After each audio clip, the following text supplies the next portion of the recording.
Hey guys, how's it hanging everybody? This is StormPow and welcome to this week's episode of StormPod. And today we're going to be talking with a cool guy named Zenrotto. And the reason why I wanted to have Zenrotto on is because he has a lot of insight into something that I don't have a lot of insight on, and I was really interested to learn more about this. So what it is that he specializes in is mobile gaming, especially GACHA games, which most of you guys are familiar with games like DragonBall Legends, DragonBall Dokkan Battle, Pokemon Masters, 7 Deadly Sins Grand Cross, JoJo's Pitter Patter Pop, and those are just to name a few. But basically, these are the kind of games where you pull, you summon things, and you're trying to spend real life money sometimes in order to get a cool character, a cool item, or some sort of other unlockable.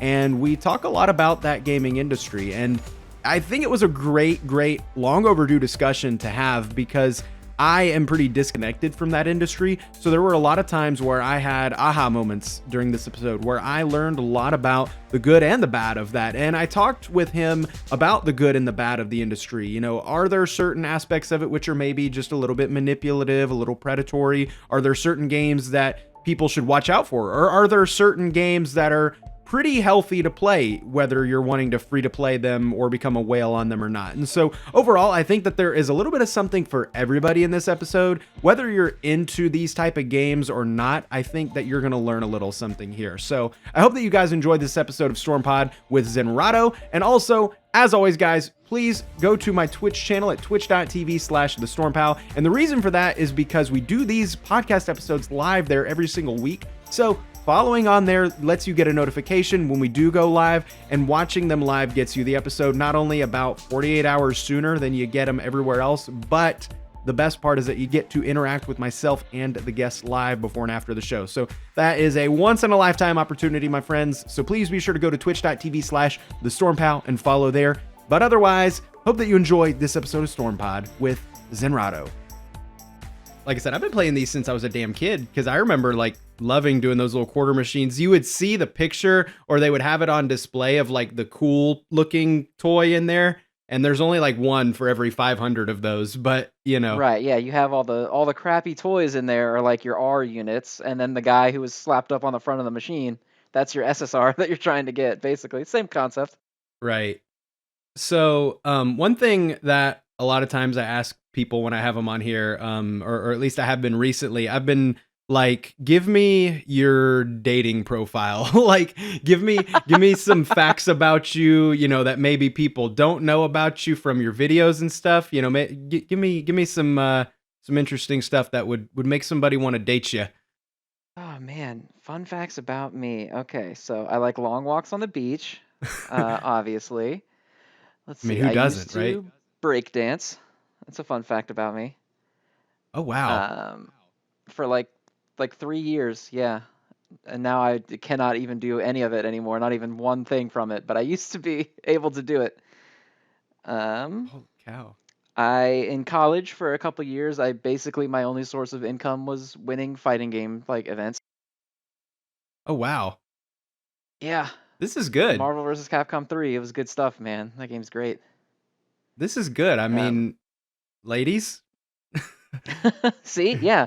If you ever want somebody that can win you money in a pandemic playing a video game on the internet, I'm your guy. I mean, it's all about diversifying your income here. So we've got breakdancing Exactly. and fighting games. Multiple investments.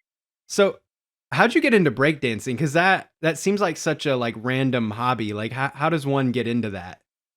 So it was effectively random. I had a buddy who kind of got in with those guys, but like not in the dancing context right away, and we just kind of hung out with them. Mhm. And then they were big, like video game anime people too. So we would always talk about like Final Fantasy VII, or we would just hang out. And then eventually they started inviting us to like when they would just sit in a basement and turn music on and just dance for a while. So we were like, fuck it, yeah, this seems kind of fun. I'll try to learn stuff. And then we ended up doing it with them basically until we graduated high school. Oh my God.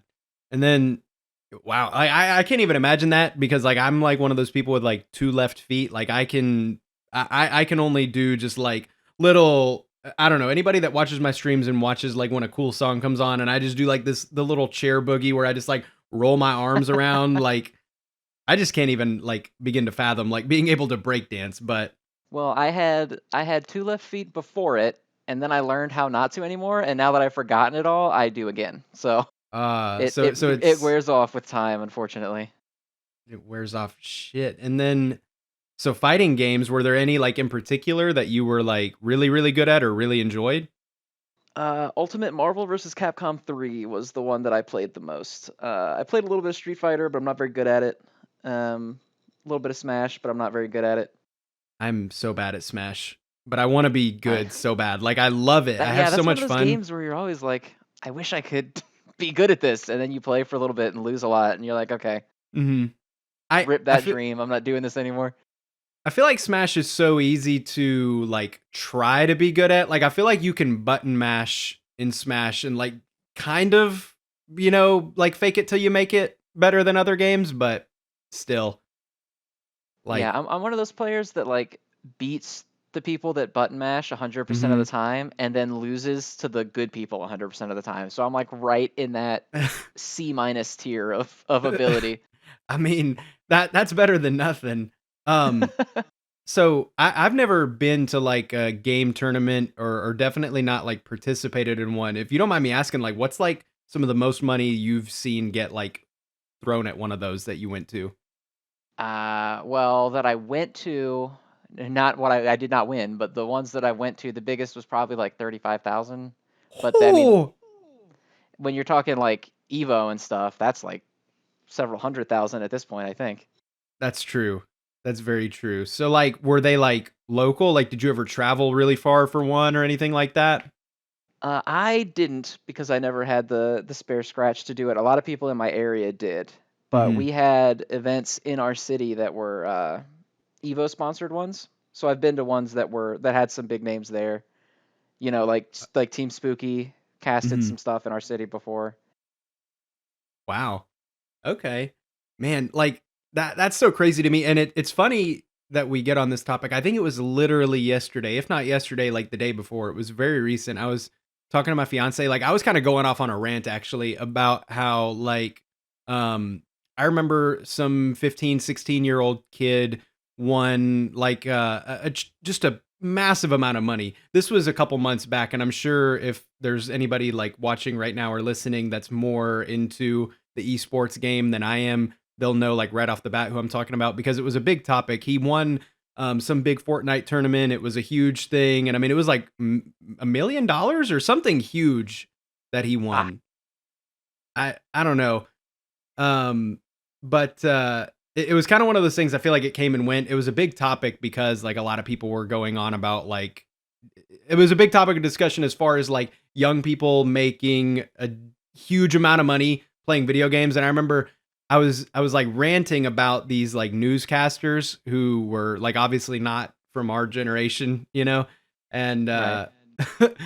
they're like, oh well, I wish I was, or not even like I wish I was good at video games. They're like, oh well, I should just be playing more video games, like maybe I should play my PlayStation more. I could be, and I'm like, you don't understand the training that goes into this, though. Oh yeah, man. Like I was never like a world class player by any means. I was Mhm. just like pretty good for the area that I was in. But like I still probably played 2 hours a day just to maintain like a reasonable-ish level of skill. Mhm. But Because the like the everybody, old generation is weird oh, about that kind of stuff. They don't they don't fathom sitting still as any form of like actual training or practice or anything like that.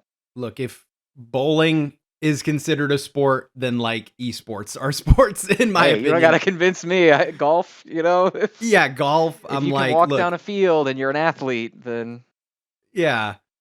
It, well, it's like I don't know. I'm just like everybody's got like that one nephew or that one cousin who's like quote unquote really good at Fortnite or really good at video games, and like when they see esports competitors, they like equate esports competitors to like that relative who's like the like geek of their family or whatever, the really good at video games guy of their family, and I'm like, odds are your little nephew who plays Fortnite all the time ain't got shit on on actual no. competitors.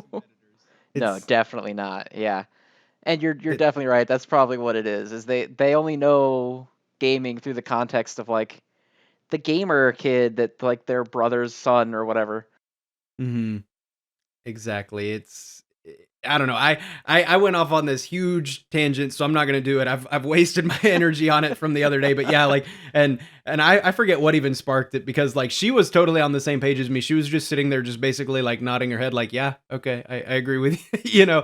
But I Right. get I felt like very heated about this the other day because I was and I don't even know why because I've never really been like an actual like competitor. I've never been good enough at a game to like compete at it, I don't think, but yeah. So mostly just fighting games for you, or did you ever do like any other kind of esports, or do you watch Um, esports for anything else? well, but when I'm watching, I usually watch like speedruns just because that's a type of gaming that I would never have the patience to do. Hmm. So it's entertaining for me to see something that's like way outside my area. Um, I've competed in a few like digital card games. Like obviously, I did the Teppen stuff. Uh-huh. Technically, we're still like gung ho ambassadors and stuff like that. So I competed in a couple tournaments with them. Got third in their first one, first in their second one, and then they haven't had another one since then with all this crazy stuff going on right now. But hopefully they have another one again soon. Gotcha. I have never really been super into a lot of the card games and everything like that. Now, um yeah, as far as esports go, like a lot of times I'll watch like some shooters or anything like that, but I can't get into much else as far as that type of stuff goes. But that's really interesting though about the Teppen. I saw that was a pretty big staple there on your stuff there for a minute.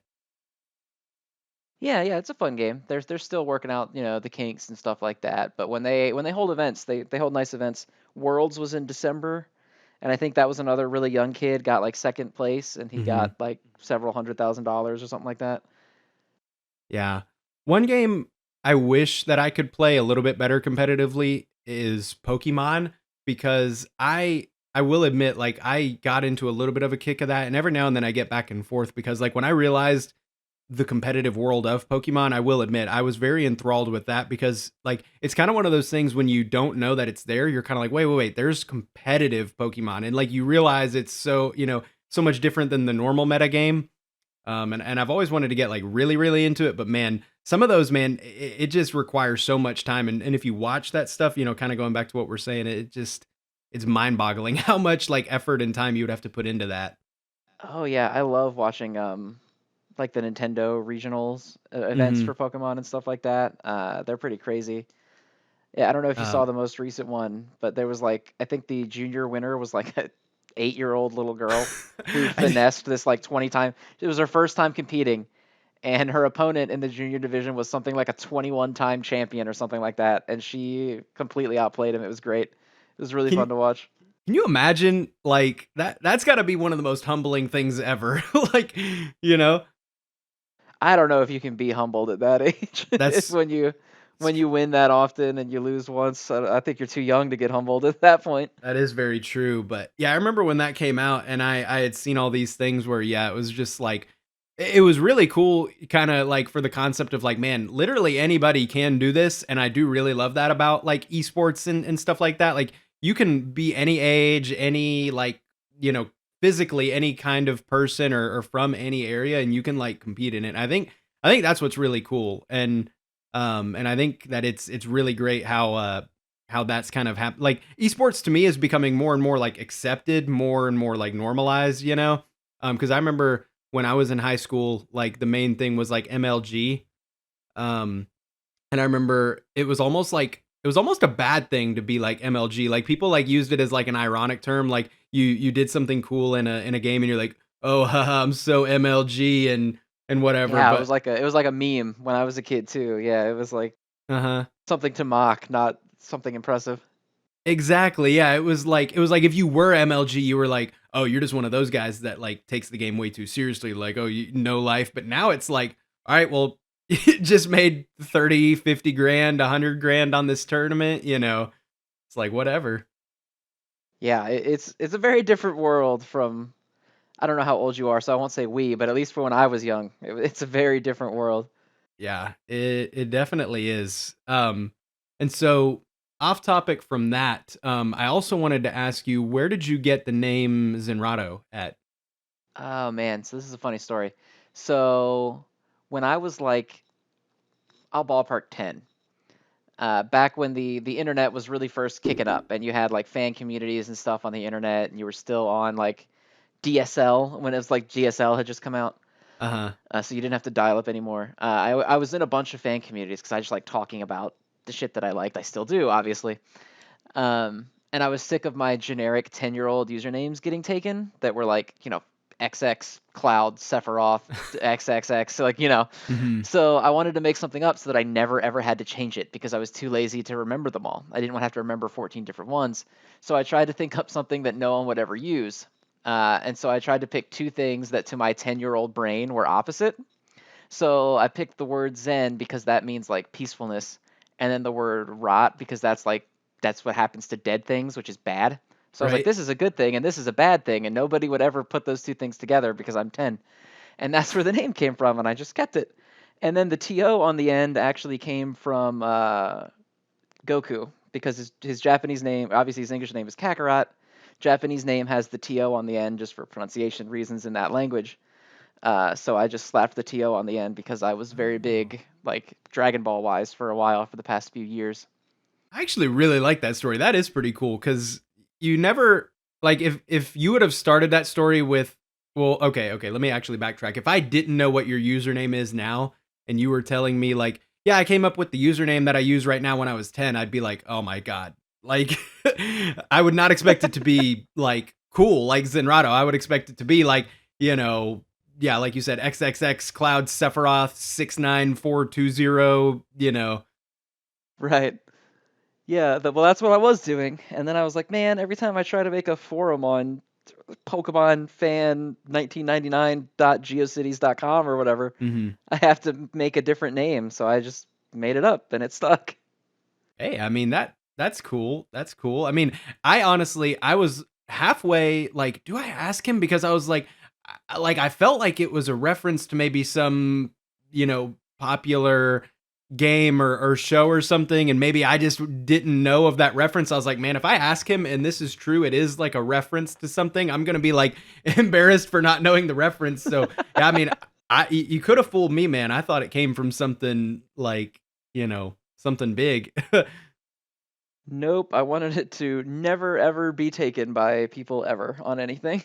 Quite the opposite then from what I was thinking. It was made like completely originally. Okay, because like I guess it might have been like the TO at the end. I think that is like what sold me. It made me think that maybe it was like almost directly like the name of some character from something. I guess maybe my brain, my little lizard brain in the back of my head was like maybe even picked up like the TO being real. You know what I mean? Related to like Kakarot in Japan and everything.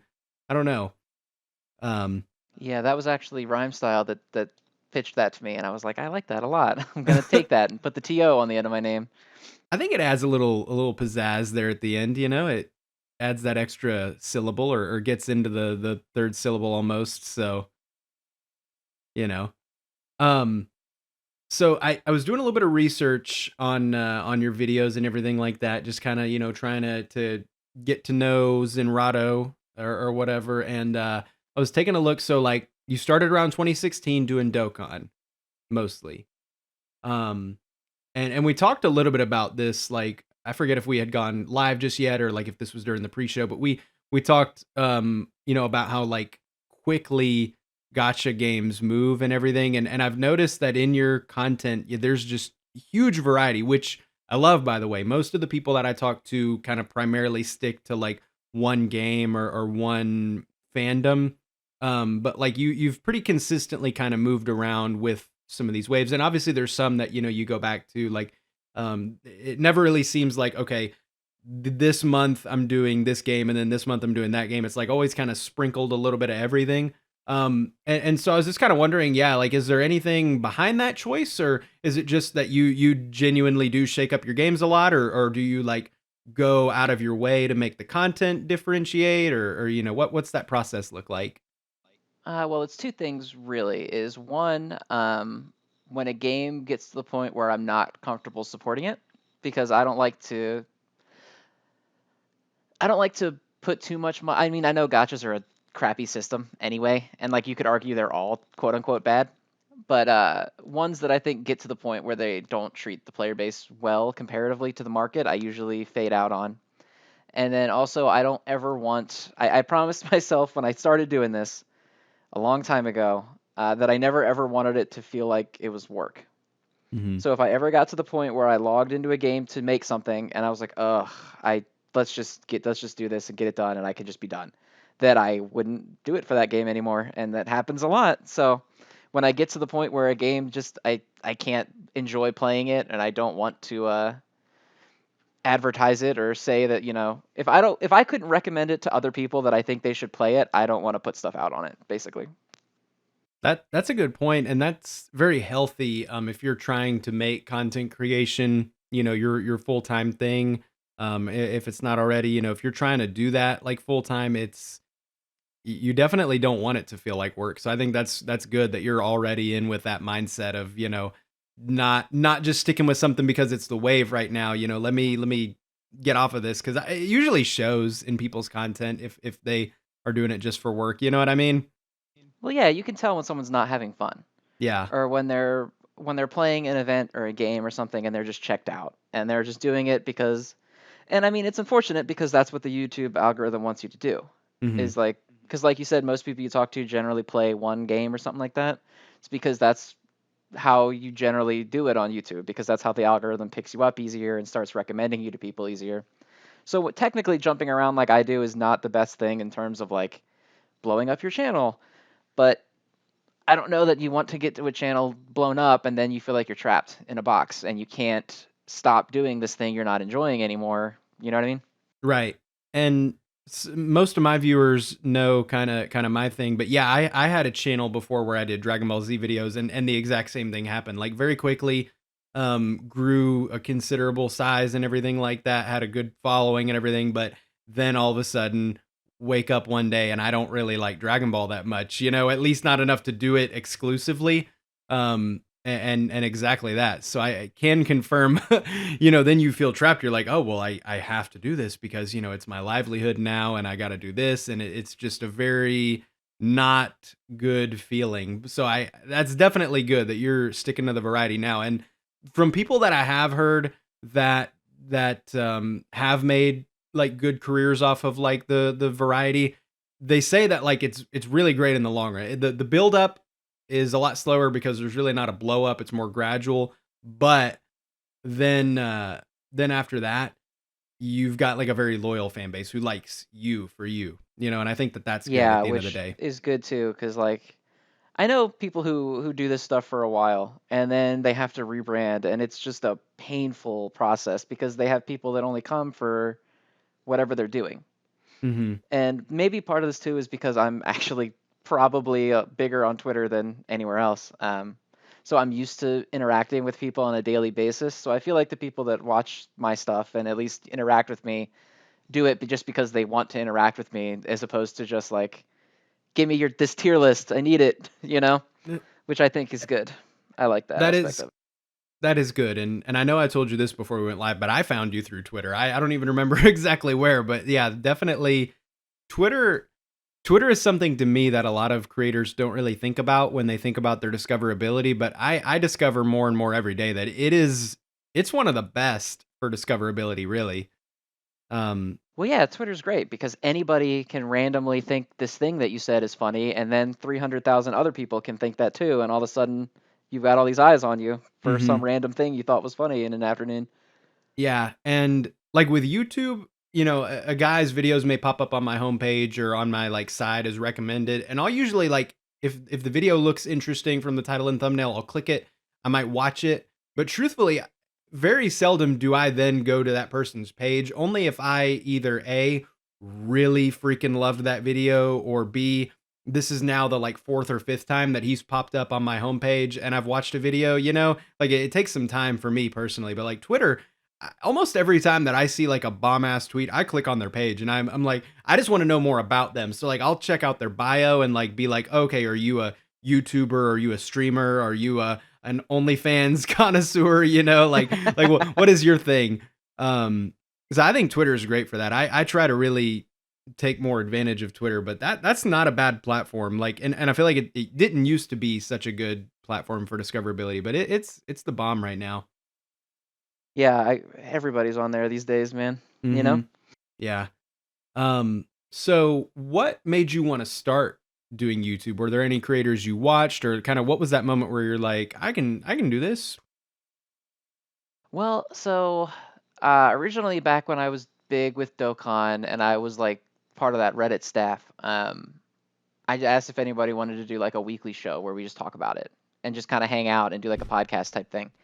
Hmm. And we started doing that. If anybody remembers the old modcast for Dokkan, that was what we did. Uh, and then after I left that team, I still went on that show and everything, but I left it more to be their managed thing.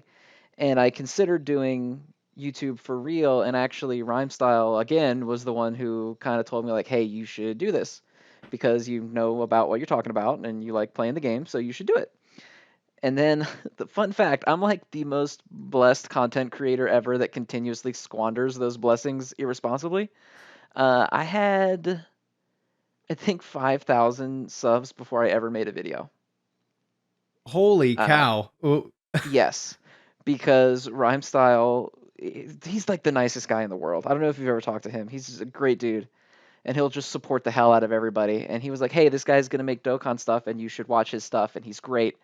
And so like people flooded in there.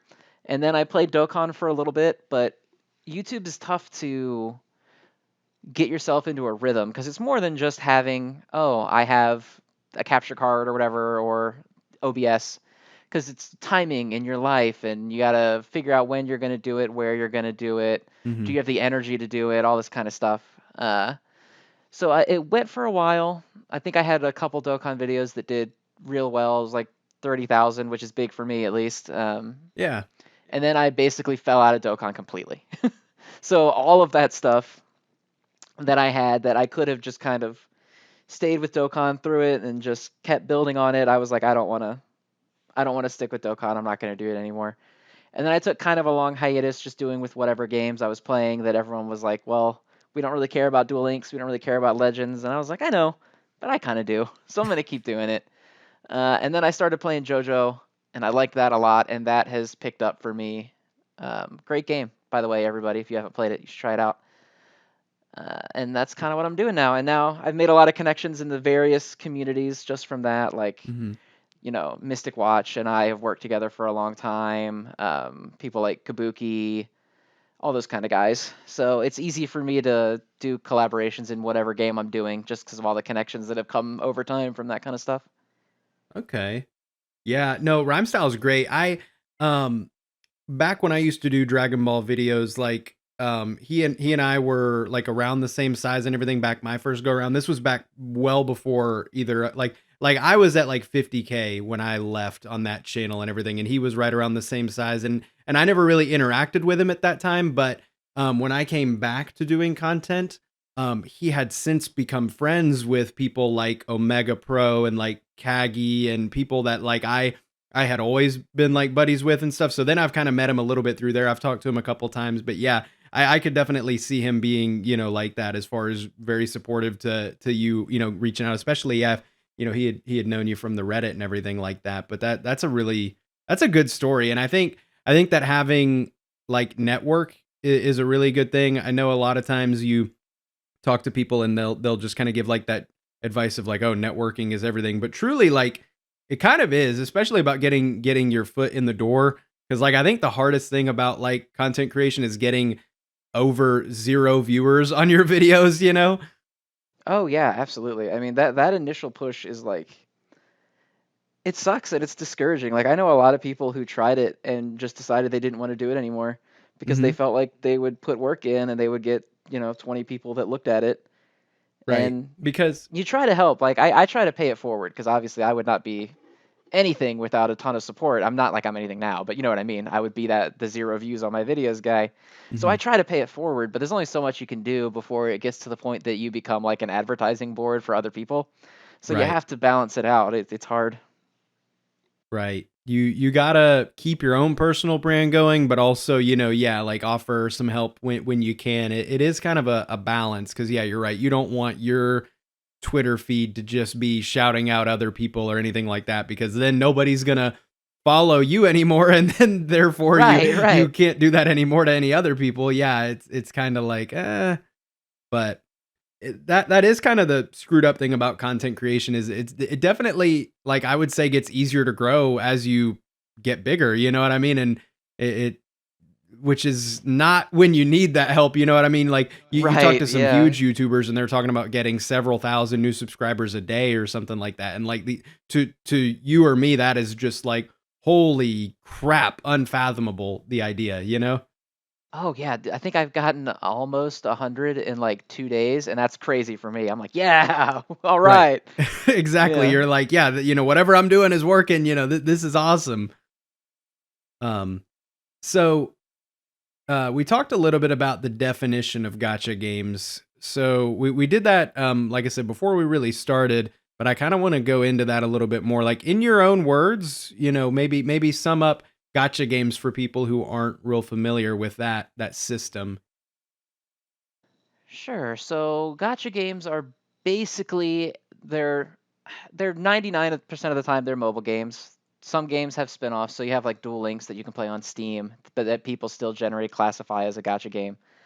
And they're generally the nicest way to put it is like a gambling simulator, pretty much. So you definitely have to be careful when you play them. But basically, they're games where you play what's the equivalent of a virtual gashapon machine to get things like units that you can then play with. So, for example, in let's say Dokkan Battle, when a new unit comes out, the unit is put into a banner, and then you can spend currency on that banner to get it.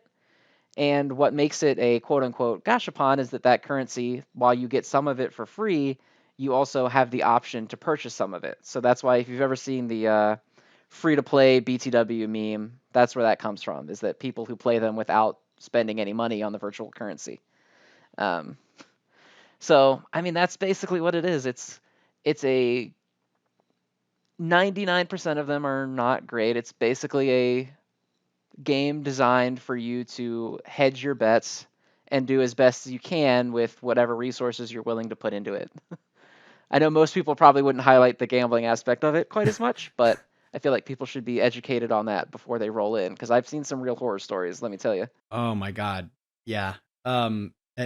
It's mind-blowing to me cuz like I remember when I was it was like my senior year of high school.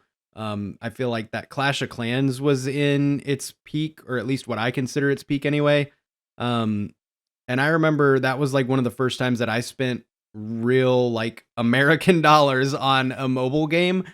Um, but obviously that's not necessarily like a gacha. It was less of a like spend money to get this item. It was more of like, okay, when you start the game out, you want to build this building. All right, takes 1 minute, and you just like go collect your gold while you're waiting on this building. All right, now the next upgrade for this building takes an hour. All right, now it takes 8 hours. Now it takes 12 hours. Now it takes a week, and Yeah. it's like so you can wait a week and have your like building not get any better, or you can spend, like a couple gems, which is only like $5. And I'm like, oh, well, crap, I can spend $5. That's worth not waiting a whole week. But those are the games that get me personally. I don't know if those work on you like they do gashas or what, but those I've played a personally, few in yeah. my days.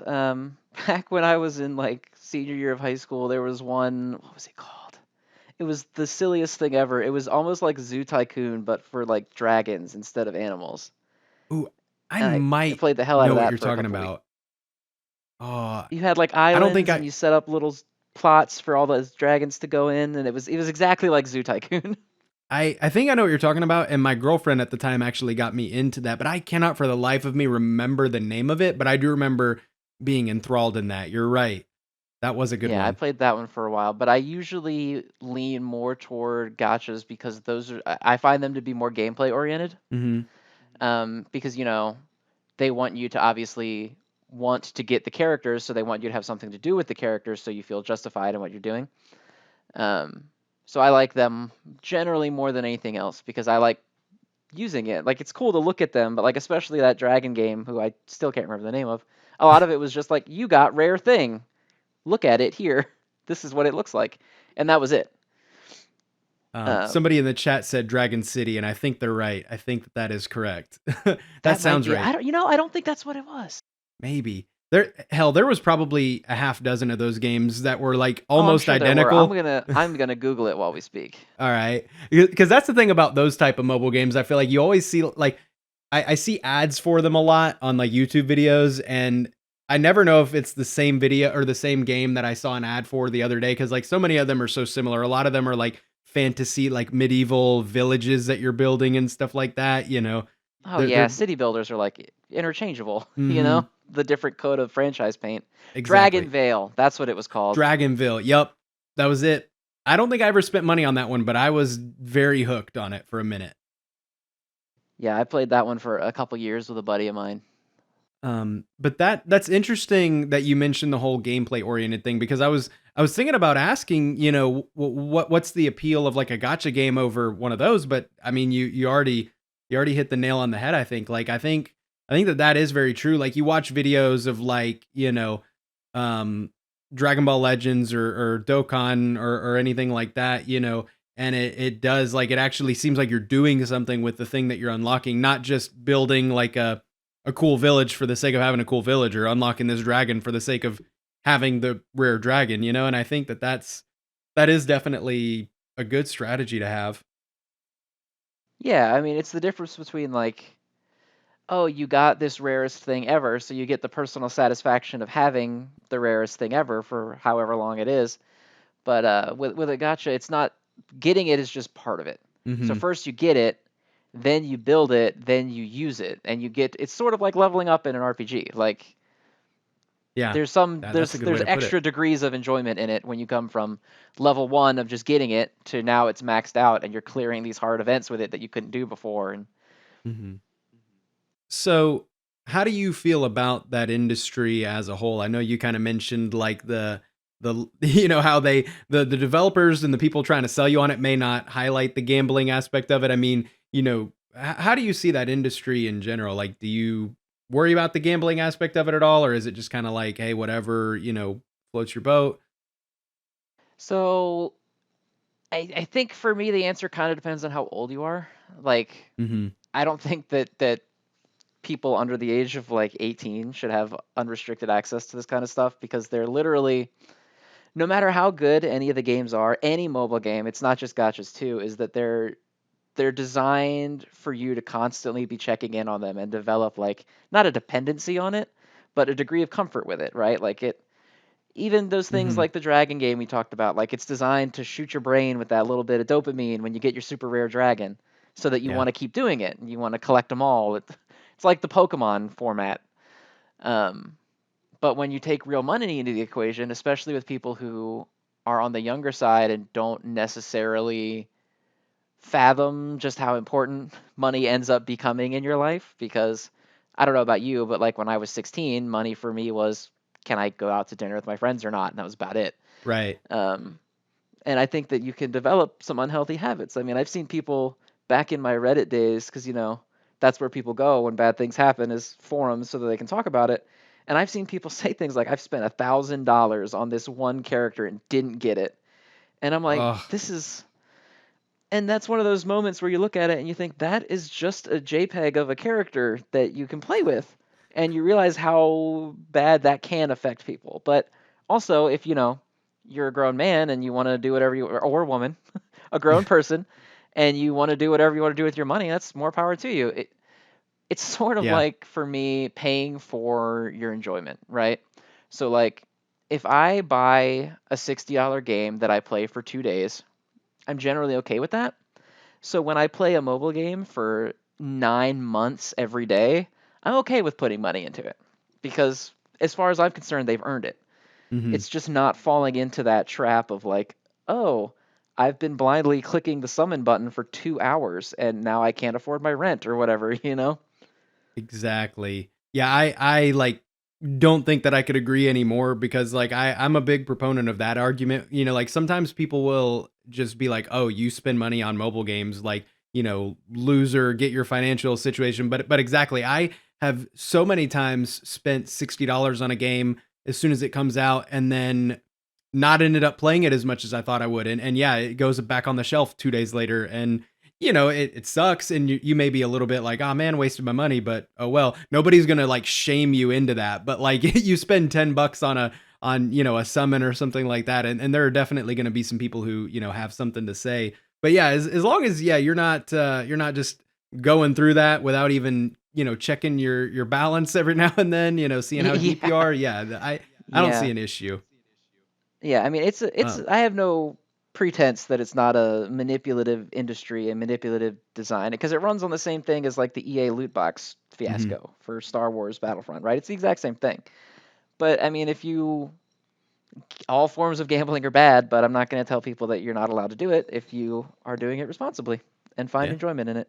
Yeah, exactly. Yeah, that's it too. I think the bottom line is, yeah, you're getting enjoyment out of it. I mean, some people get I mean, literally almost anything that you would get enjoyment out of, a lot of times you got to pay for in some way, shape, or form. So it's just a matter of, anything that I spend my money on to make me happy or to get entertainment out of, somebody could argue is stupid. You know what I mean? Some people Yeah, sure. obviously argue video games in general are stupid. Some people would be like, "Oh, you spent $60 on that game." Obviously that's not a very popular opinion right now, but it's there somewhere. So, Right. Yeah, and I mean, I usually try to, like I said, steer people toward ones that I think are at least as fair as can be mhm, to their player base in terms of other ones. Because you have ones like, for example, Dragon Ball Legends that have like no safety net at all. It's just mhm, you go until you get it. And so I know like some of the big time YouTubers who for them it doesn't matter because they make more money from ads on the videos than they do spending it. But mhm. they'll do something crazy like 60 straight summons to finally get the character they wanted. And it's like, God, I can't imagine people who don't have that revenue stream for doing it so that it balances out.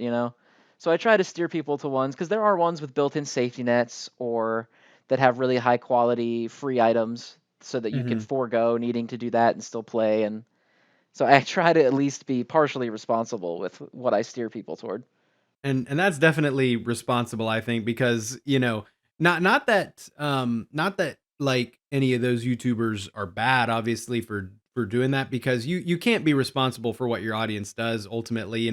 But again, that goes into people under 18 should probably not have unrestricted access to a gacha game. And because I think, yeah, you have to be of a certain age and a certain mental capacity really to realize, okay, yeah, this guy this is his job to summon and to finally get that character and make a video on it. So yeah, exactly. He can afford to do this. Maybe I should not do this, as this is not my job. I have rent to pay. That is not I'm not gonna get any return on my investment here. This guy is. He's gonna get a 200% return on his investment. Right. Yeah. And yeah, like you said, for a younger person, it's hard to identify that. Hmm. And I don't know of Um, anyone that drives people to summon. Most YouTubers, I think, are pretty open that they do it because it's popular and yeah. they generally don't like doing it if they can avoid it, kind of thing. But yeah, I mean, ultimately, you're gonna have some people that just do that, and there's nothing you can really do about it. What are some of the gotcha games that you might say would be like some of the best to free to play player? Like maybe some that you would recommend the most, I guess, if you're looking to spend nothing or next to nothing. Okay, so Pokemon Masters is a big one. Um, Basically, every single tier has at least multiple free characters that you can get. Like, of the best team in the entire game, two of them were given out for free. So there's a ton of really good free stuff. And if you're willing to save up for a long time, after you do, I believe it's 13, which sounds like a lot, and it kind of is. But in market comparatively, it's actually really good. If you do 13 multi summons on it and you still don't get it, you can just pick it. They'll just give it to you. Hmm. Okay. So yeah, and in between and because the free characters in it are so good, it's easy to just wait like 3 months without pulling on anything. I like So that it lets you, safety net there. yeah, more games need them. Like I've gotten to the point where I won't really tolerate playing a game that doesn't have one of some capacity. I think that's really responsible on the developer's part because it would be very easy for them to say, "Yeah, dude, keep spinning. We we can't stop you. Go ahead and keep giving us money until you get that character." But for them to say, "All right, after a certain amount, like, hey, dude, you've given us enough money. Here you go, man. Here's your character." I think that's very responsible. That's definitely, like I said, a decision they don't have to make, but that's definitely cool that they do, though. Yeah, I agree. Another one is actually Seven Deadly Sins. The rates in that game are terrible. They're really bad, like, oh my god, bad.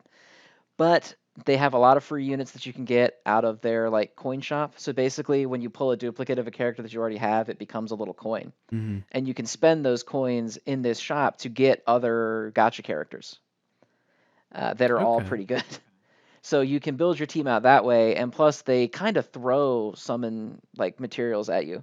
There's like quest strings that you can do in every chapter for this town because every chapter has a little town in it. And when you finish all that town and you do all of their quests and you like raise their happiness to max, they give you a free multi summons worth of gems. And then in PvP, if you can get to the highest stage, you get something like two multi summons worth of gems every single week, just for cashing out your PvP ranking. So they're very generous with what they're willing to give you to try to build that out, which is nice. Other than the rates. Other than so I guess there are so many factors that I didn't even really think about because I don't play a lot of mobile games in general, let alone gacha games. So I didn't even really think about, not even just the safety net. I didn't really even know about that being a feature in some games, but also, yeah, like I didn't even think about the rates being different. I'm sure that, yeah, there's some games where you're moderately likely to get the cool character, and then some like you're saying the Seven Deadly Sins where it's like very unlikely. That there's just so many parts about these games that, yeah, I think myself anyway had no idea about, you know? Yeah, well, the thing with rates is that they're always low, like objectively, but you have to think about the exponential difference between them. For example, like Pokemon Masters, the rate to get the new character, whoever like the featured banner guy is 2%. So you have a 2% chance every single character that you pull that it will be that guy. Mhm. The seven deadly sins, by comparison, is 0.5%. So that's not that far apart, like when you're counting numbers, obviously. But then you realize that it is like four times more likely that you're going to do it every time you pull. Gotcha. Okay. Um, so we've talked quite a bit here about mobile games and gacha games, and of course at the beginning we talked about like how you kind of are into fighting games. Are there any other kinds of games that you enjoy at all other than like fighting games, mobile games, or is that kind of mostly your bread and butter? Generally, I play mobile games these days, but I've been a huge RPG guy my whole life, so I'm dying for that Final Fantasy VII remake. I'm Oh just gonna yeah. drop everything and play that for God only knows how long. Yeah, Um, that yeah, RPGs are usually whenever I have time. The main reason I don't play them as much anymore is just older now. I got stuff going on. I don't have that much time these days, but whenever I have Mhm. time, I love to sit down with a good RPG and just crank out like 2 or 3 hours of whatever's going on. Okay. Persona, Final Fantasy, that kind of stuff. So I've of course Persona 5 Royal just came out. I've never played a Persona game and I don't know for sure if it's my cup of tea. I've watched some streams of it. Um I I I like some JRPGs, but I don't know for sure, but that I need to try it out because I've heard enough like incredible praise for that game. I really need to give it a shot. Yeah, Persona 5, I have not played Royal. I played the original. But Persona 5, everyone's saying Royal's great and a worthwhile upgrade. The only thing with Persona is if you're not like a big JRPG kind of guy, maybe ease yourself into it because I will say that Persona is a little heavy on the J in Mhm. comparison to what a lot of people are used to. Because when you look at something like, say, Chrono Trigger, like that's a JRPG, but Mhm. you don't go to school and there's not all the Japanese tropes and stuff that are in it. So if that's something that you're not comfortable with, or whoever plays them is not comfortable with, Persona may not be your cup of tea. But I think the games are very good and they're very unique. They have fun gameplay, heavily inspired off JoJo, which, as you can tell, is a big plus for me. So Okay, that makes sense. What got you into games, if you remember, like maybe some of your earlier games that you were into, or was it always pretty much RPGs and things like that? not at first. When I was really young, I was like 2, so I was barely I didn't have any memories of this, but my granddad got me a Sega Genesis, and I used to play that up through when I was like first grade age. So I played a lot of Sonic when I was young, and then I got a PlayStation and I played stuff like Spyro and Crash Bandicoot and that kind of stuff. And then I started getting into RPGs probably when I was close to middle school age with stuff like Final Fantasy VII, The Legend of Dragoon, Final Fantasy IX, that kind of stuff, and I've stuck with it since then. I'm one of those rare not Nintendo babies. I didn't Yeah. play Nintendo probably until I got an N64 when the GameCube came out, when they were like $20. Okay. Yeah, that is interesting because, like, um, I was 100% with you on this story because I remember having a Sega Genesis and like I used to like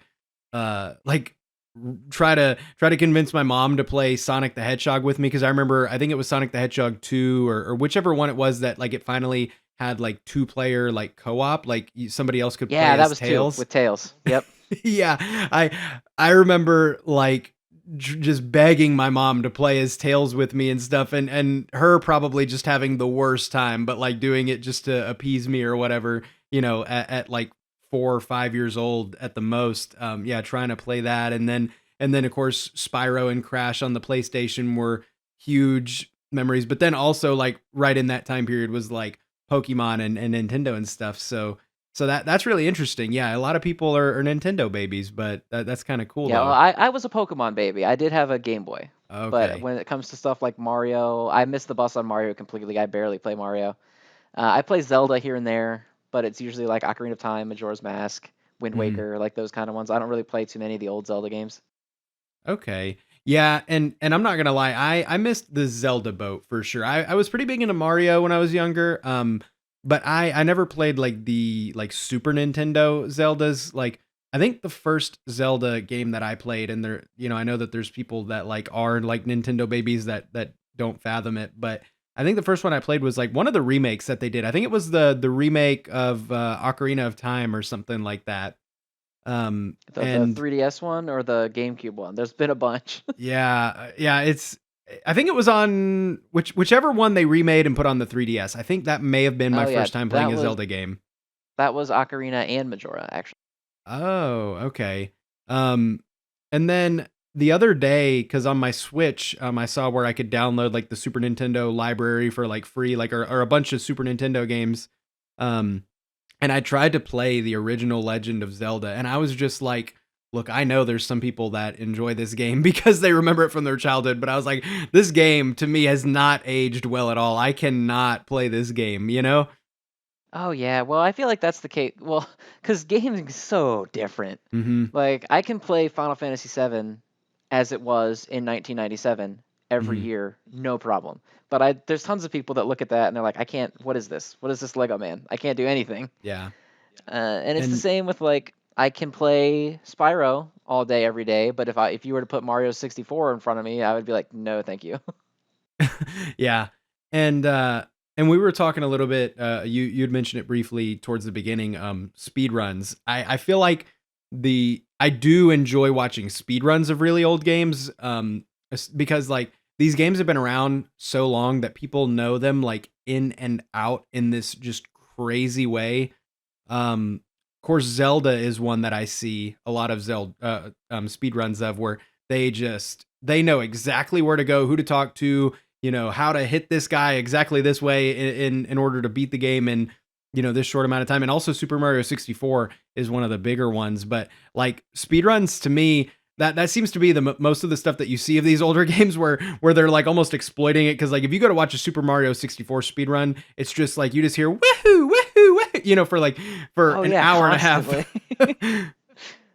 And It's funny that you mentioned that because I was watching some the other day. It was earlier this week. And it was Breath of the Wild. I'd never seen one before, so I was uh, watching someone practice for that.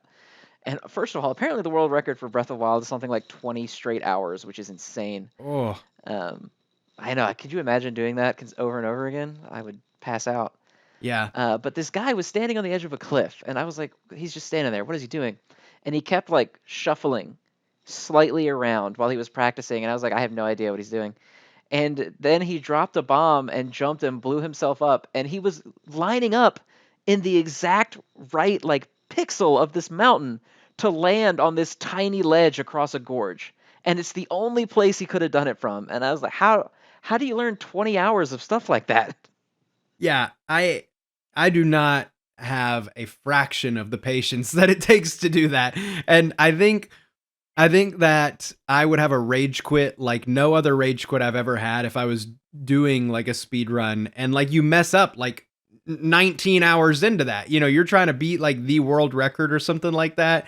And sometimes I go on Twitch just to try to relate and I'll watch like a speed run channel. And yeah, like they'll be having their little timer run and he's like 4 hours into it and then he's like he mispresses something and he's just like, ah crap, whatever. And he hits the button, the game goes back to the title screen, the timer resets, and I'm just like, that's it? No, I would throw my controller. Like, I'm not one to get really mad at games, but I think something like that, like a 4 hours of work or 20 hours of work that you know could potentially just throw away with like a very honest mistake. Nuh-uh.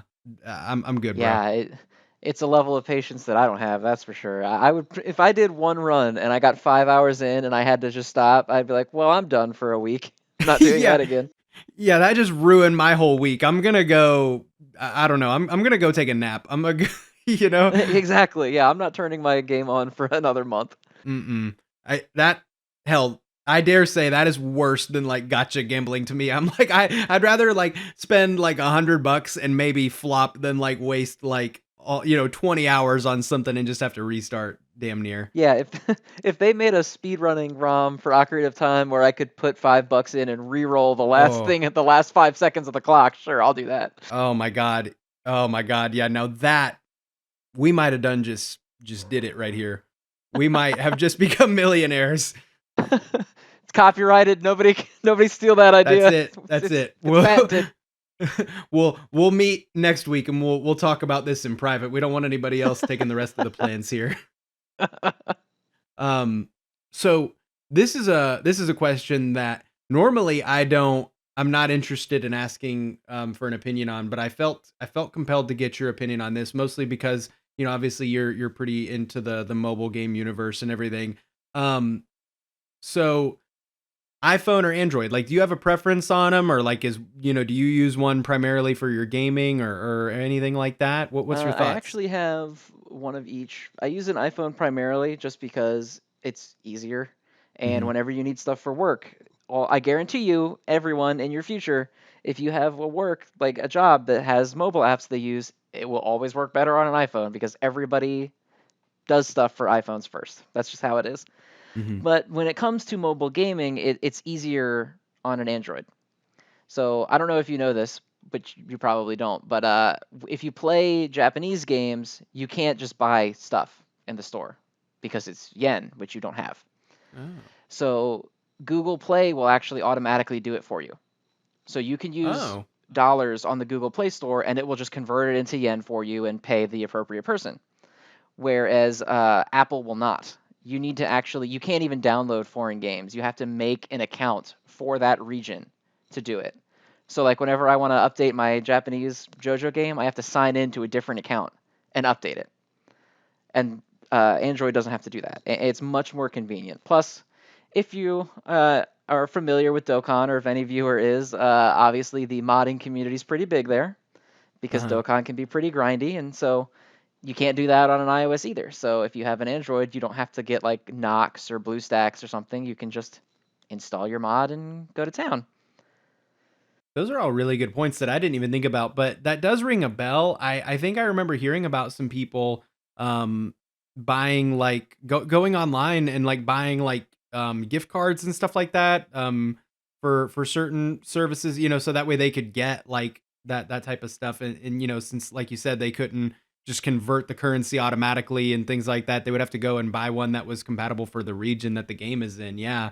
Yep, if Um you're on Apple, that's what you have to do. You have to buy wow. a gift card, which is always marked up online to be more expensive than the value of the card, obviously, because then the seller wouldn't make any profit. Mhm. And then you have to have one that's in that currency. Whereas with Google, you can just use a credit card like normal, and it'll convert it over to whatever currency you're doing it in.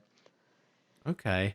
Yeah, and that's interesting, like, because of course I carry one phone. I used to the job that I used to have had me carry a work phone, and it's interesting you mentioned the work phone situation because yeah, it was an iPhone, but I used an Android for my personal phone, but then my iPhone for work because exactly like what you said, all the apps that we had that were like internal and used for work and stuff like that, it was all Apple, and Apple syncs up so well with other Apple products. It was just kind of like a no-brainer. If everybody's going to be using, a phone, we should all be on Apple and everything. But I no longer work in that role, and so I don't carry a work phone. I only carry one phone, and I recently switched from Android to Apple for my personal phone because kind of going back to what you said, like I just felt like every app was designed for my iPhone first. Like I love Android.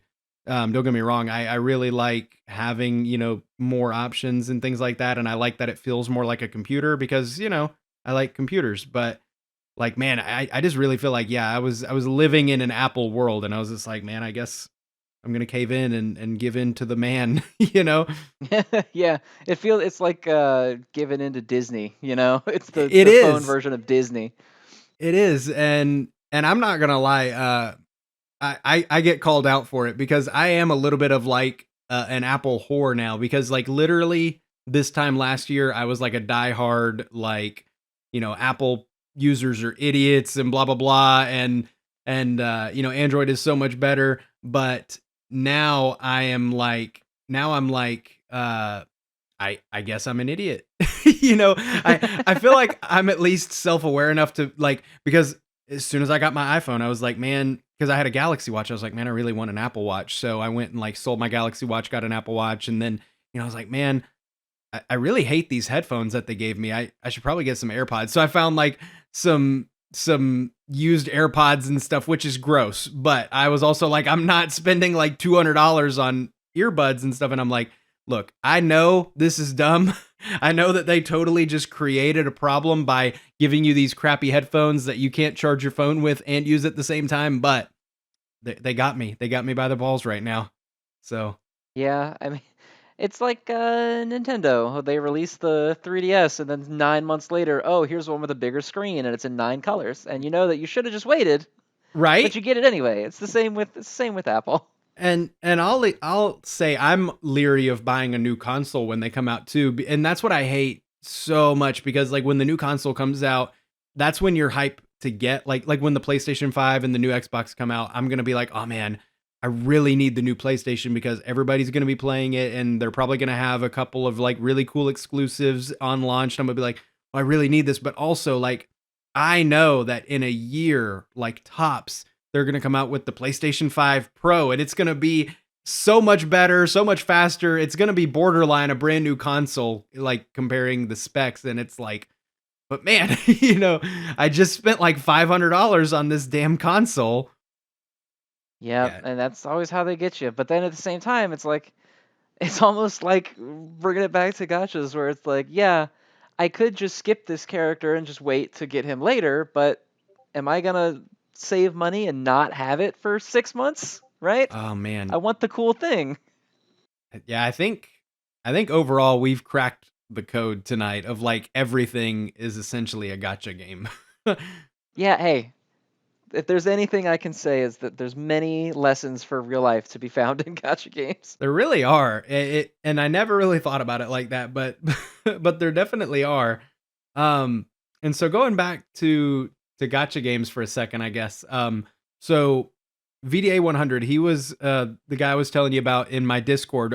Before we went, live tonight, I was just like talking to some folks in my Discord server about the podcast that was coming up tonight, and he had a couple questions because he watches your stuff. So I thought these were pretty good questions that I wouldn't have come up with.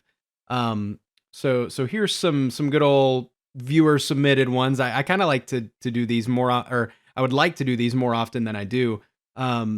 So one question from him was there any game, in your opinion, that defined the genre of gotcha games, or like kind of did that? So that's a multi-layered answer, probably. So obviously, the industry blew up really big in Japan. It's still bigger in Japan than it is in the States by a Hmm. big margin. So I'm just going to speak to the States because that's something that I actually experienced. Your earliest gotchas were stuff like Brave Frontier. Do you remember that game by chance? I have no idea about that game actually. Not gonna So it lie. was it was I don't blame you. It was super old, and that, and it's also like Grand Blue Fantasy, or I don't know if it was Grand. It might have just been Grand Blue. Might have been just the name of it. Uh-huh. But really old gotcha games that kind of were the precursors, and they weren't super big. They were like popular-ish, but not really. But they kind of set the stage for the spend money, pull item, but maybe don't pull item question mark genre of thing. Unless. And then this is going to be the answer that nobody likes, but Dokkan Battle is 100% responsible for popularizing gacha culture in the West. It a million percent is. If you look at any, because I like to look at income projections for these games sometimes, just because if I Mhm. make content on it, I should have my finger on the pulse of it. And no gacha in the West comes close. It's Really? not even a competition. Dokkan is the only game I've ever seen in the West that is a gacha that will compete with stuff like Pokemon Go and Candy Crush and Fortnite and all this stuff. Like Seven Deadly Sins in some countries will do it. Like I think France, it got pretty good. But with Dokkan, it's at the point where every banner, people are saying, "Hey, so are we going to hit number one in the store?" It's it's a phenomenon. Like it Wow. is 100% for. And I think if Dokkan had not come over here with an IP that's as recognizable as Dragon Ball, because Dragon Mhm. Ball is like the anime that doesn't count as anime, like Right. that's the one it's okay for non-anime people to like or whatever. Right. If it hadn't come over with an IP like that, I think it would have been a really long time before it picked up. Yeah, I completely agree with you because and this is kind of from the outside looking in because, like I said earlier, I'm pretty detached from the gacha industry. I don't really like follow a lot of the games in there, but Dokkan is where I became familiar with it as a like quote unquote normie or like, to the gacha industry. Like I never really, like knew about them, but as soon as Dokkan blew up, like people that I went to work with and stuff like that I didn't, that normally weren't like big gamers or big, anything like that. They were playing Dokkan and I'm like, what is this, Right. And that's something that I didn't touch on with gachas earlier either, is that people underestimate the importance of having a game that you can just whip out of your pocket and play for 15 minutes and put away. Mhm. Like that's a big part of what makes gachas successful and why people like them. Mhm. I think that that's a good thing to have in a mobile game because I mean, like, very seldom do I want to be on my phone for like an hour or more uninterrupted, because you don't want to have your phone tied up for that long playing a game. It's different when you're playing on your PlayStation or on your PC when you can also have your phone like nearby. So like, I can be playing a game and then also be checking my texts, pause it here and there. It's a little bit more difficult. Like I think probably there's probably some data on this, I would imagine, but like as far as, playing a game long enough to where you get a notification, like a text message comes through, you close out the game to go respond to that text, you're probably a lot less likely to get back into it, so they need you, I guess, to be able to get in and spend your money and get the hell out. Right. Yeah. And I mean, it's a discussion that people have. The gotcha community likes to argue. It's a thing Mhm. that they're very good at. But you see the debate all the time where, well, which is better, Dokkan or Legends? And all the people who say Dragon Ball Legends is better will always bring up the fact that, like, well, in Dokkan, it's super simple and you don't really have to do anything. But I don't think that it's an age thing, right? So Mhm. older people, I tend to find like stuff like Dokkan that you can whip out at your desk or on your lunch break or while you're sitting in traffic and it's bumper to bumper and you can play Mhm. with, nostalgia for like 30 minutes and you have a good time. Whereas young people who get home from school and they just sit on their phone for 5 hours want to have a more in-depth game that feels more like you're doing more and Right. you've got more going on, but it's just, I mean, it's a different life situation. Like I don't think either one is necessarily better. It's just about what they do. Um, Yeah. That's a good point. I never really thought about it, but yeah, there really is that demographic of people who, yeah, they just get home from school exactly like you said, go lie down in their bedroom and yeah, play on their phone. It's not as much of a thing. Like I personally, you're right. I would much rather have something that I can kind of multitask or, just play here and there. I very seldom want to be tied to doing something for a very long period of time. And I think my attention span has gotten garbage since I've gotten older, but yeah, I want something. Yeah, I could do exactly like what you said, just pull it out of my desk. But that's interesting then. Um, and another question from Mr. VDA was he kind of on the flip side, I guess. Have you ever been so fed up with a gotcha game that you just dropped it? Oh, tons of times, all the time, almost everyone I've ever played. That's right. Uh, I mean, it's gotcha games tend to be as nice as they feel that they have to be because it's a Hmm. business, right? No conglomerate is your friend. They're all just trying to get paid at varying degrees. Hmm. So when certain games will get to the point where I'm just like, this is terrible. I mean, even Dokkan's been there, and it's not always about money because like Dokkan would occasionally get to the point where it was just like, forget new content. We're just dropping banners for like 2 months. Just buy Hmm. these things, and I was like, okay, I'm not playing this anymore because there's nothing here for this. But sometimes gacha games can absolutely kill themselves with just bad gameplay decisions, like the Naruto gacha Blazing added a PvP mode that was great, and it was so much fun. And I would play it with the Blazing YouTubers like Kabuki Sage, like Mystic Watch, and those guys, and we would play it all the time. And then they realized people really liked it, so what they did was they nerfed everybody in it, and then released new characters that you could spend money on that effectively were as good as the pre-nerf characters were. So they were like, "Oh, we better monetize this, and we better make the way that the mode plays worse." And it just completely killed the game for me. I never touched it again since then. Oh wow, that's man. Because I can definitely imagine like the thing about those games though to me I'm relating more to stuff like Clash of Clans, I guess, than gotchas. I feel like they're almost like that ex that you swear you're never gonna come back to, but then there's just that thing in the back of your head because like I know with some of those games I've been like, you know what, this is stupid. I am not gonna wait a week and a half for my freaking castle to build, and I'm not giving you $10 to do this either. I'm out, and then I like don't uninstall the game. I just don't touch it. And then before I know it, I'm almost at that week mark. And then I'm like, let me just get back into this. And then it just starts this vicious cycle. So it's hard to drop one of those games, I would imagine. But that's good that Oh you've got yeah. the ability to do that, or yeah, the Well, it's tough capacity. in gachas too because you view them in terms of what you've put into them. So like if you're a paying player and you're like, well, I don't have fun doing this and I'm miserable, but I've played this for 4 months and I put like $200 or whatever into it over that period of time. It feels silly to drop it, but you gotta sunk cost fallacy burns people really bad in gacha games. Where Yeah. they won't give up because they feel like they've already put so much in that if they give up, it's a complete waste. But then you end up putting in more and more, and you're just digging yourself a deeper hole trying to get that drop of water at the end of the rainbow or whatever.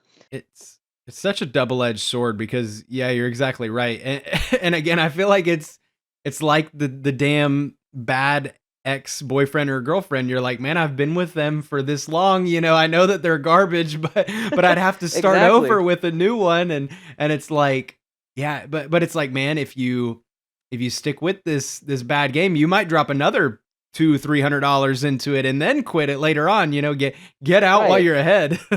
Exactly. Yeah, I think being able to just identify that, like, okay, I'm done, is Hmm. is important.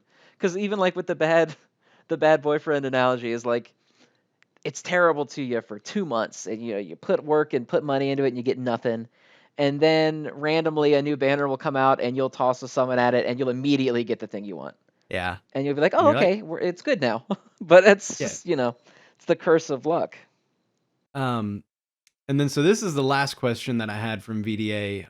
But I really like this one in particular. So, um, it was, are there any changes that you would make to the currency system on Gacha games, to make it easier to collect the currency that you use for summons and things like that, but still using real life money? It's tough to find a way that's realistic because most companies don't want you to be able to do that. Hmm. Um, I actually really like what Duel Links does, and the only reason they do it is because their gacha system is such a bottomless pit that you just have to go forever, so they can afford to do this. But well, I shouldn't say afford to do this, like other gachas are struggling monetarily and can't afford to do it. Hmm. Dokkan makes like $2 million a day or something ridiculous like that. Oof. But they'll give you a free multi-summon every time a new banner drops. So every time, and the best part is it's not just a free summon on the banner, it's just 500 currency, which that is equates to a 10 opening in that game. Hmm. So they give you enough that like maybe you don't want anything out of that, so you just keep it. And then when the next one comes out, you have 2 free that you can use. Oh, you don't want anything from that? Just keep it. And you can just stockpile that way, and it's really nice. One thing that Okay. I like too is that games that have co-op will often give you currency rewards for playing with new players up to a certain point. Like the first 20 or whatever, you'll get a pretty good amount of it. And certain games like Opera Omnia or Bleach will reset that every now and again. So like for celebrations, they'll put your counter back at 0, and you can re-earn that 20 just by playing with people again, which I think is really nice. That is pretty cool. And it's a good strategy on their part. It gives me like a great incentive to say, hey, download this game real quick. And then if I do that with 20 people, I mean, hell, like 5 of them are bound to become just addicts of the game. You know what I mean? Right, exactly. So that's a good business model, and it's fair. It's a good way for you to earn some currency without really having to spend money. You can Yeah, I think use that a your. problem with gacha developers in general is that a lot of them don't realize that the more you give people to use, the more that they will buy it also, right? Like Uh-huh. the more hope that people feel like they have when they do this kind of thing, the more likely they are to do it, obviously. So if someone comes in and they're playing a game that barely gives them anything for free, so they always feel like every single banner they have to spend money, they're not going to do it because it just feels unfair to them. And gachas Hmm. obviously can afford to give you all the stuff that they want because it's data. It's not real, you know? They're not giving you 300 real gemstones. So they can afford to give you stuff more Hmm. than they do. And the ones that give people stuff, you tend to find the most passionate fan bases there. Yeah. And I think that that's a good point. Yeah, if you can get people to, you know, use these gems, you gave them these gems for free. Yeah, you get them to use the gems, and you realize, oh, the benefits of using gems. This is pretty cool. Now you're more apt to buy some. Um, I I don't know much about like marketing, but there is this guy that I watch on YouTube sometimes named Devin Nash. He mostly does videos about like marketing for your content and stuff like that. Every now and then I'll watch one of his videos, but he has like very long videos where he just goes on and on. But he definitely has like a background of marketing in general. But anyway, I remember one thing that always stands out from one of his videos. He talked about on Twitch how like every September, I think it is, they do like subscriptions to your streamers is like half off, and it was the whole thing of like the point of entry, I think is what he called it, and I think is what the marketing term is. Maybe that there's probably something else better, but like basically they were like if you can get somebody to spend to spend their first money on like a free platform, something like that where it's free to play but like pay to get extra features like a gotcha game or anything like that. It's like if you get them to spend just a couple bucks there, you've broken the seal. And like and I think that's very true in mobile games and everything. It's like after you finally decided like, I guess here you go. Here I'll spend $5 and get some gems. Then it's so much easier to spend another $5 or another $10, and it applies to a lot Yeah, of exactly. things. So, Yeah, it's the same concept as like quote unquote like gateway drug, right? hmm Like the goal is normalization. hmm They're not trying to get you to come in and just expect you to drop $4,000 or something outrageous, you hmm know. They want you to come in and they want you to be like, "Oh, well, it costs me 50 to do this summon and I only have 47. I guess I'll just get a couple." And right. then once you pop it and you start in that process of normalization, all of a sudden you look at things and you're like, "Oh, yeah, I'll just get that. Well, I'll get that. Oh, that looks good," you know? And now you're addicted to meth. Next thing you Correct. know. Next thing you know, you're out in the alleyways just for one more multi summon. Yeah, please, man. You got any gems you can spare me? Um, 5 gems, so sir, please. anything will help, man. I just lost my job. I need some gems, bro. Come on. Um, what game do you think you've spent the most money on? Oh, Dokkan, hands down. Oh, really? Oh yeah, I was So I they've was got the marketing big down. into Dokkan. Yeah, Dokkan did the work for every game that came afterward. They should all thank Dokkan when it comes to me. Right? And I feel like yeah, any of these gacha developers should thank Dokkan for like you said bringing this over to the West. That's a whole lot of money. I think that is about to. I just see that industry growing and growing. Oh yeah, every day. Hmm. What can't Dragon Ball do, man? It brought anime to the West. It brought gacha gaming to the West. Really did. Now that I think about it, that is an amazing franchise as far as yeah the pull that it's got. You know it really did. It's kind of normalized a lot of things really. Yep. Um, so are there any gotcha games or I guess, you know, maybe mobile games in general, um, that you see and you just pretty much refuse? You're just like, nope, not even gonna get into that just for whatever reason. Um, None that I'm usually willing to at least try it, but there's a lot of ones that put me off very quickly. King of Fighters, the global version, stay away from that. That's a mess. And what is Generally, if Netmarble is the developer, it's either going to be really good or really bad, and you have to figure that out quickly. uh, uh so like is there anything that you'll see like you see an advertisement for a mobile game and like what is it in those advertisements that like puts you off where you're like, nope, that's probably gonna suck. So there's layers to it. Well, one is you watch the gameplay trailer for a mobile game and you see how much gameplay is actually in it. Uh-huh. Because some mobile games will not put any. Like the Demon Slayer one that's coming out. I think it had a trailer and the only gameplay clip they showed was the character running. Didn't show anything else. So automatically that concerns me that there's not going to be anything there of Mhm. value. Even Dokkan puts animations in its commercials, you know.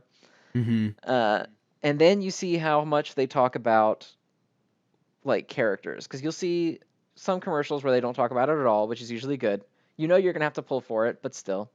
And then you'll see some that's like, oh, this game is coming soon, this awesome giant festival character, and I guarantee you, every trailer that does that, that character has like a 0.2% pull chance, and it's just a nightmare every time.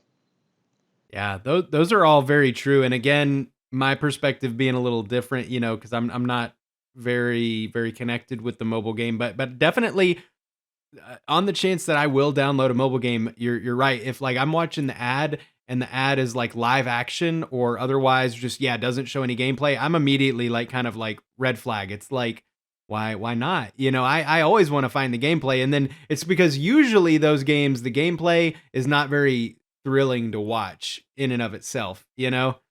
Right. Y- But that Demon Slayer one, I'm so wary of that. The whole trailer is just clips of obviously the anime, which is what made it popular. But it worries me if your whole marketing tactic is, hey, remember this cool thing that you like? Yeah.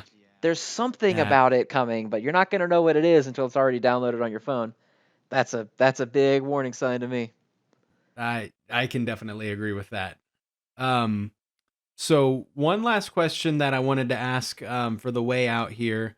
So out of some of the people that I've talked to, you got into the YouTube game just a little bit later. You know, like I said, you started in 2016 and everything like that. So I think this will be a good question for you.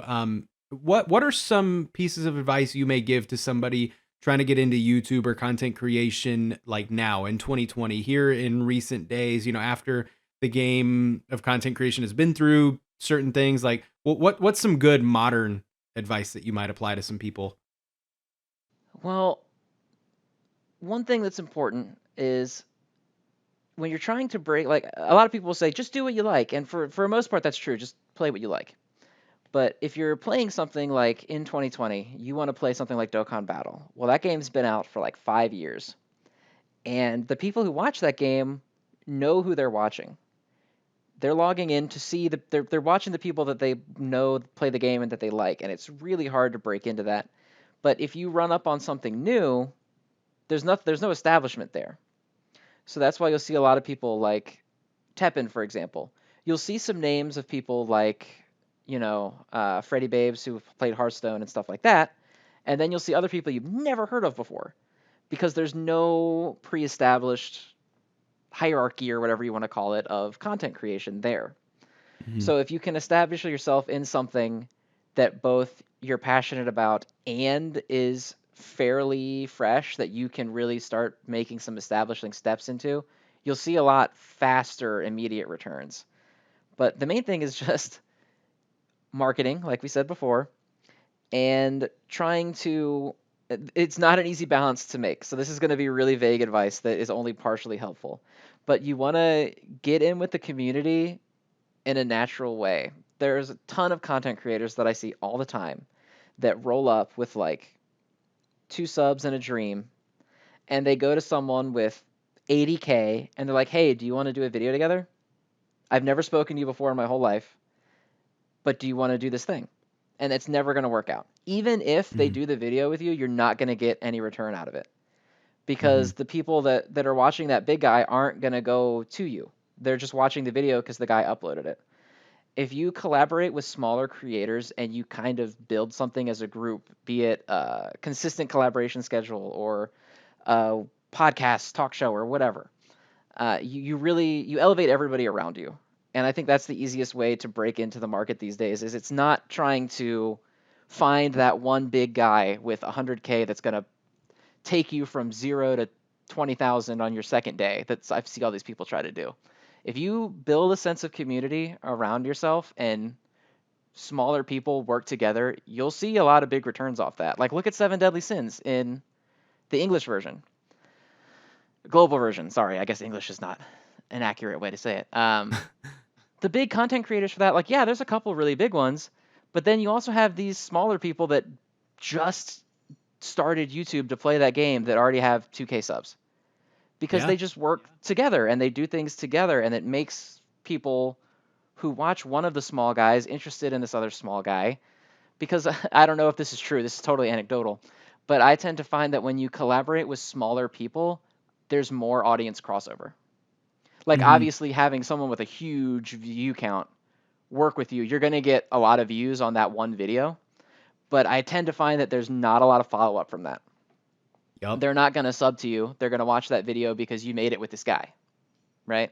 Whereas with the Mhm. smaller people, I don't know. I tend to see that more consistent long-term growth. Yeah.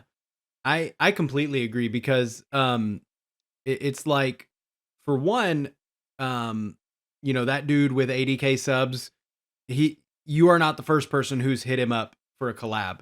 So like he's not going to be like, "Oh great, thanks man. I've been looking to collab with somebody. I'm just not getting any offers to collaborate at all. This is great." And he's going to know and see right through it that literally you don't actually have any interest in the collab.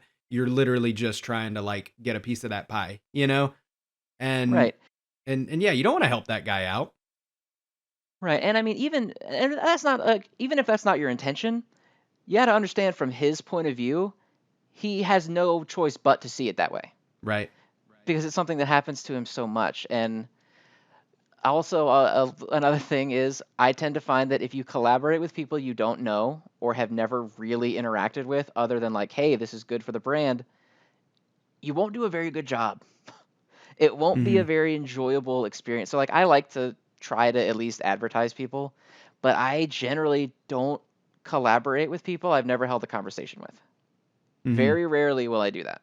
So if someone says like, "Do you want to summon with me?" I'll be like, "Probably not," because I don't know what you're like, and I don't know how we'll play off each other, or if am I gonna have to talk over you to keep it going? Are you gonna talk over me and we won't get a word in? Like, I don't know what our chemistry is gonna be. Mhm. Whereas with someone who has 5 subs or whatever, but we've talked all the time on Twitter and I know what he's like and we have a good rapport, I'm more likely to do it with that guy than I am someone who has a roughly equivalent number of subs who's never spoken to me before in his life. Yeah. Well, then I'm very glad that you chose to do this here, um, because it's always such an awkward thing reaching out to people for this because I'm like when I first started doing this, I interviewed people that I knew very well because like I was like, well, this will be easy. And then of course that runs out pretty quickly. And I kind of wanted to shake it up. So I started having to reach out to people. But yeah, it is like that fine line of like, I primarily interview creators because, that's who I can have a good conversation with, I can relate to and everything. But yeah, it is kind of that double-edged sword of like, you want to find somebody who's got a following, to talk about, somebody who is an actual creator, who creates stuff, but also, yeah, you just can't go knocking up to PewDiePie's door and ask, you know what I mean? You've got to, Exactly. Yeah. you gotta find some sort of middle ground. But And I will say, before I responded and I agreed, I definitely watched some of your stuff, and then I was like, oh, he's a laid back. He sounds easy to talk to, so this won't be a problem. But I, sometimes you'll watch people and they're stiff as a board, and you're like, I don't think there's any way that we could make anything, and it wouldn't work out. and definitely the same goes, on the other side of it. There have been some times where like a viewer has said, "Oh, you should have this guy on," and like I'll look at it and like I'm like, okay, in theory, like again, like size wise, like it's somebody who I'm like rationally, they'd probably at least read my email. You know what I mean? They would maybe consider it or whatever. But I just watch their content and I'm like, I just don't know if this is gonna be my vibe, or I don't know if I don't know if this is gonna be something that's gonna be good for what I got going. So it's yeah, it is definitely a tricky thing, but yeah, I think like you said, you put it perfectly as far as like you want to overall like one thing that I meant to go back on actually was like there have been some people on here that I've had that were like pretty sizable, and they'll come in during the stream and we'll be rocking like 100 viewers or so consistently throughout the stream, which for my streams is pretty good. And then I may gain like 20 new followers and stuff like that, but I'll notice which is cool, which is great. Obviously I'm not knocking that because that's always a huge plus. But I may notice like the next stream I do, I may lose a follower or two because I think like literally they were maybe just following just to make sure that they were able to attend that stream with that one person, So still, it's a positive in the end. I've still ended up with more than I've got as far as the following goes. But like overall, like I learned that that's not why you should collaborate with anybody, because exactly like you said, those people are not always necessarily going to be like, it does expose you to a whole new group of people who may potentially see your stuff and be like, oh, I like this guy. I'm going to subscribe. I'm going to watch his stuff. I'm going to support him and engage with his content. But more often than not, it's just going to be like, oh, okay, cool. This guy said that he's cool, so I'm gonna follow him. And then, no interaction, no engagement, and all that. So you got to be careful. It's not always as great as it seems collaborating with the biggest guy in the room, Yeah, absolutely. I mean, it's a fine line, and I'm not saying don't do that. If the guy comes up to you and says you want to do this, take it, yeah. man. But like, you just have to think about things, especially when you're trying to collaborate with creators, because that's the easiest way to grow is you're sharing audiences. You need to make sure that you're thinking about things from other people's perspectives and understand like, how are they going to look at this when I reach out to them and make this offer? Are they going to think I'm trying to leech off them or whatever? I tend to find that most content creators don't feel that way unless you're being really obvious about it, like really obvious about it. But, you just have to consider from their point of view, how many times, has someone told them the exact same story or pitched them the exact same pitch? Or is this someone that, I don't know you don't ever know what's going on in someone else's life. Yeah. So just, approach it that way in a professional manner and things will work out fine. Hey guys, how's it hanging, everybody? This is StormPow, and I hope that you enjoyed this episode of StormPod as much as we had fun recording it. So, as always, please be sure to go check out Zenrotto's channel. He is Zenrotto on YouTube and Twitter. Please be sure to go check him out and watch his content, whether you're into these type of games or not. He's a very entertaining and wholesome dude. I think that you guys will have a lot to get from watching his content. And also, please be sure to follow my Twitch channel to get access to these episodes even sooner and interact with us before the episode and after the episode. It's a great time. And also be sure to follow or subscribe on whatever podcasting platform it is that you are currently enjoying this episode on right now. But otherwise, guys, we also do have a merch store if you want to get yourself some cool swag or whatever. I don't know if swag is still a word in 2020, but this is such a weird year anyway. I figure we're going to bring it back if it's not already gone.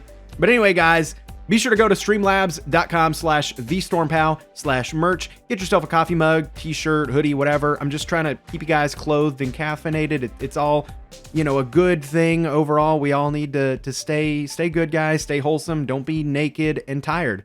But anyway, guys, that is all that I've got for you. So please be sure to tune in next week. We're going to have something great for you there as well. So anyway, guys, thank you so much for tuning in. I hope you have a nice day, and goodbye.